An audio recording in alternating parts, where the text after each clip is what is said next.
सीधा सवाल में मैं हिंदू मुसलमान की बात नहीं करने वाला। वो घमासान तो चल रहा है, वो थमने का नाम ही नहीं ले रहा।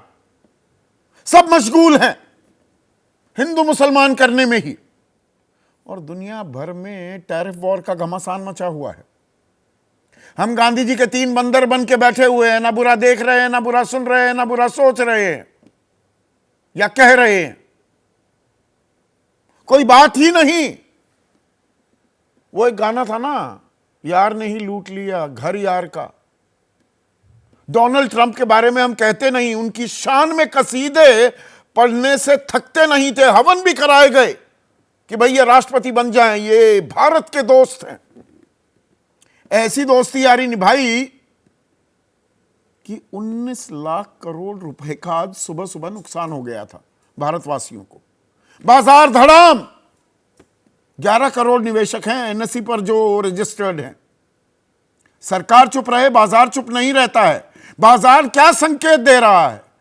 यह असहजता है, असमंजस है। क्या मंदी की एक आहट सुनाई दे रही है? अब जो ये टैरिफ वॉर लग गया है, 26% भारतीय जो एक्सपोर्टर्स, उन पर ये ड्यूटी देनी होगी उन्हें, अगर अमेरिका में अपना सामान बेचना है। तो ये बाजार जो धड़ाम हो रहा है, कंपनियों जो काफी कुछ भेज रही थी, जैसे टाटा ग्रुप है, टाटा मोटर्स, टाटा स्टील, एक ही कंपनी का, एक ही ग्रुप का उदाहरण दे रहा हूं आपको। 10% शेयर आज गिर गए, क्योंकि जैगवार, टोयोटा, लैंड रोवर, अब वो गाड़ियां वहां पर बहुत महंगी हो जाएंगी, बिकेंगी ही नहीं। स्टील के दामों में आग लग गई है। दवाई की कंपनियां सोच रही थी हमें बख्श दिया, आज फार्मा कंपनीज धड़ाम होते दिखी। ऑर्डर्स जो हैं वो दोबारा से रीलुक किए जा रहे हैं। रीलुक का मतलब अब सामान कम उधर जाएगा तो यहां जो प्रोडक्शन हो रही थी, जो उत्पादन हो रहा था, उसमें कमी आएगी। उसमें कमी आई तो छटनी होगी, रोजगार कम होंगे, और ड्यूटी जो लगा दी गई है तो महंगाई होगी। तो बेरोजगारी एक तरफ, आमदनी आपकी कम लेकिन महंगाई ज्यादा।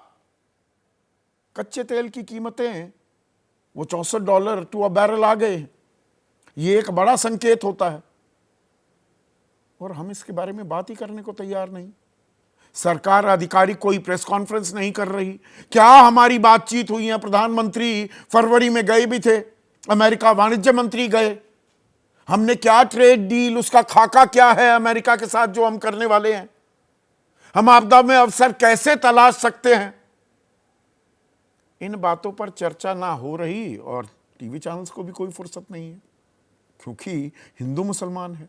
पर आज हम इसी पर चर्चा करने वाले हैं। ऐसे में आपकी राय, आपके सुझाव और आपके सवाल, जो अब सीधा सवाल के अहम हिस्सा बन चुके हैं, उनका रहेगा इंतजार।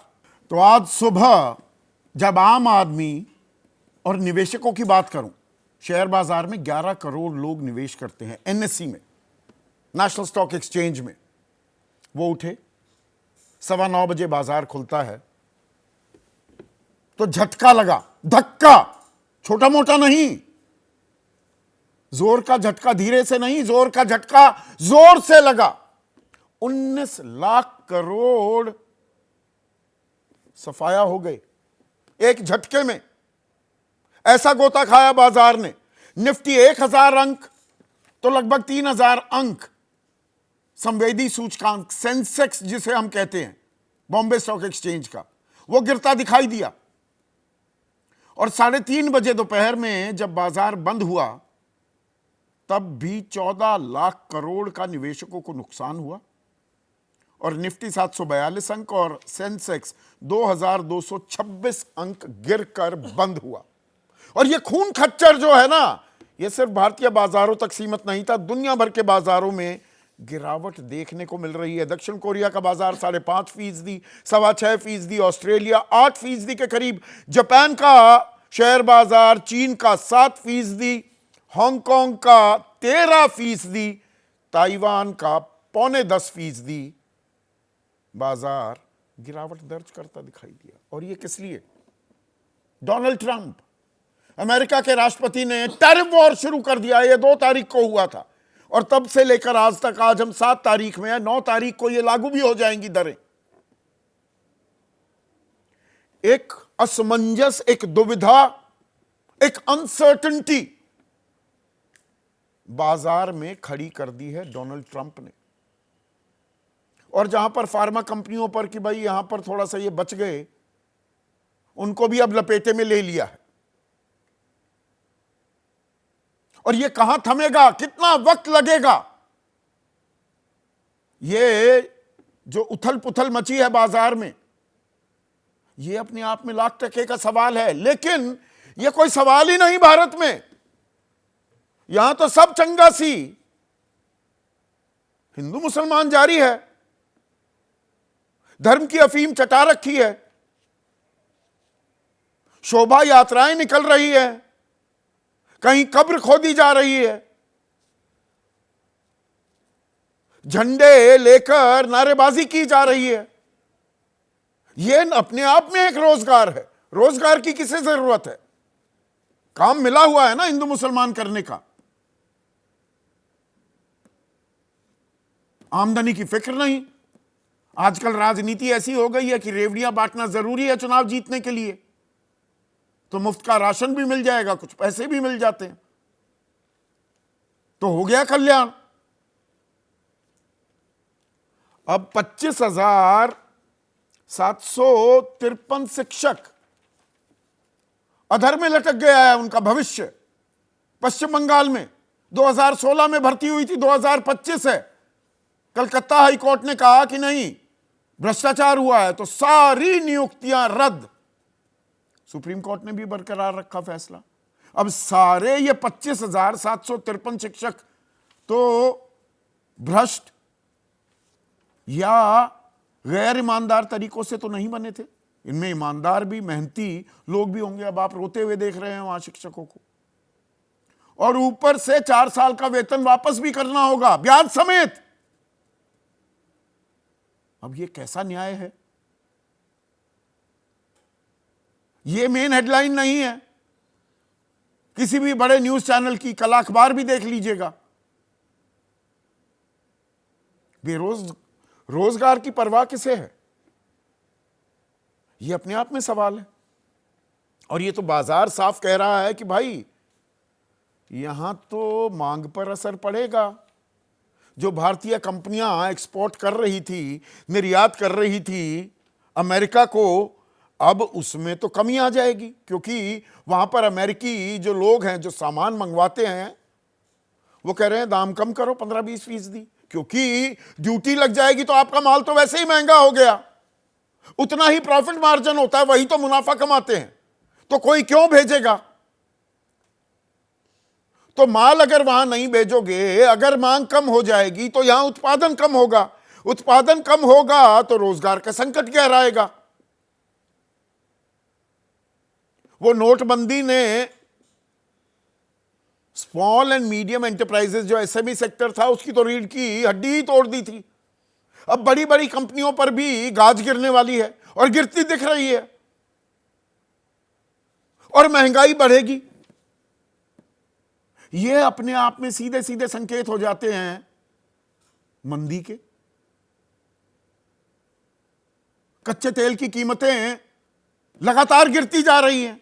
अपने आप में ये अच्छी खबर होनी चाहिए हमारे लिए कि भाई इतने दिनों से जो तेल निकाल रखा है, थोड़े पैसे कम कर दो। सरकार ने उल्टा आज एक्साइज ड्यूटी पेट्रोल और डीजल पर 2 रुपए बढ़ा दी। अब बाद में कह रहे हैं कि नहीं, आम आदमी तक नहीं जाएगा, ये अंदर ही आपस में हम एडजस्टमेंट कर लेंगे। पर इसी वक्त आपको एक्साइज ड्यूटी बढ़ानी है। और वहां तो चलिए कोई आपने हमें एक फॉर्मूला समझा दिया, लेकिन एलपीजी सिलेंडर, अब क्योंकि अभी तो चुनाव है नहीं, 6 महीने बाद चुनाव होने वाले हैं बिहार में, 50 रुपए दाम बढ़ा दिए गए हैं। कंगाली में आटा गीला हो रहा है आम आदमी का। अब रसोई गैस में आग लगेगी, और हमारी अर्थव्यवस्था पर कितना असर पड़ेगा। अब या हम बस यही कहते रहेंगे, देखिए बांग्लादेश पर ज्यादा ड्यूटी लगी, पाकिस्तान पर ज्यादा लगी, चीन पर तो 34% है, चीन ने तो उल्टा भी ड्यूटी लगा दी, हम उन पर कितनी ड्यूटी लगा रहे हैं, या वो 52% का जो आंकड़ा बता रहे हैं, वो फॉर्मूला कहां से लेकर आए, वो अपने आप में फ्लॉड है। आंकड़े तो ये कहते हैं कि भारत ड्यूटी लगाता है 17%, WTO तो कहता है 12% ही लगाता है अमेरिकी उत्पादों पर। बहुत से लोग कह रहे हैं नहीं, ये तो छोटा मोटा ऊंट के मुंह में जीरा है, थोड़ा बहुत ही तो ट्रेड करते हैं। 6,41,000 करोड़ का ही तो ट्रेड है, मतलब एक्सपोर्ट्स है। यूएस को ज्यादा असर नहीं पड़ेगा। कितना पड़ेगा ये कोई बताएगा? क्या बातचीत हो रही है हमारी अमेरिका से, जिसे हम दोस्त बताते नहीं थकते, वो हमें टैरिफ अब्यूजर बताएगा खुल्लम खुल्ला। अब राहुल गांधी वो कह रहे हैं कि अमेरिका के राष्ट्रपति ने शेयर मार्केट की धज्जियां उड़ा दी हैं। अखिलेश यादव कह रहे हैं एक दिन में करीब 19 लाख करोड़ की गिरावट अर्थव्यवस्था में महामंदी का इशारा है। संजय राउत हैं शिवसेना के नेता, वो कह रहे हैं बाजार बुरी तरह से गिर गया, लेकिन इसका असर मोदी जी और अमित शाह पर नहीं दिख रहा। शशि थरूर कह रहे हैं हमें उम्मीद है कि अमेरिका के साथ द्विपक्षीय वार्ता से राहत मिलेगी। वो राहत कितनी होगी, कैसे होगी? क्या इन बातों पर हमें विमर्श या चर्चा नहीं करनी चाहिए? अगर हमें विश्वगुरु बनना है तो ऐसे में आज का सीधा सवाल, क्योंकि हम तो विमर्श करेंगे, हम चर्चा भी करेंगे, अब आपके स्क्रीन पर आ रहा है टैरिफ का शोर, दुनिया मंदी की ओर और बाजार धड़ाम। रोजगार का क्या इंतजाम? फिर से संकट आएगा क्या रोजगार का?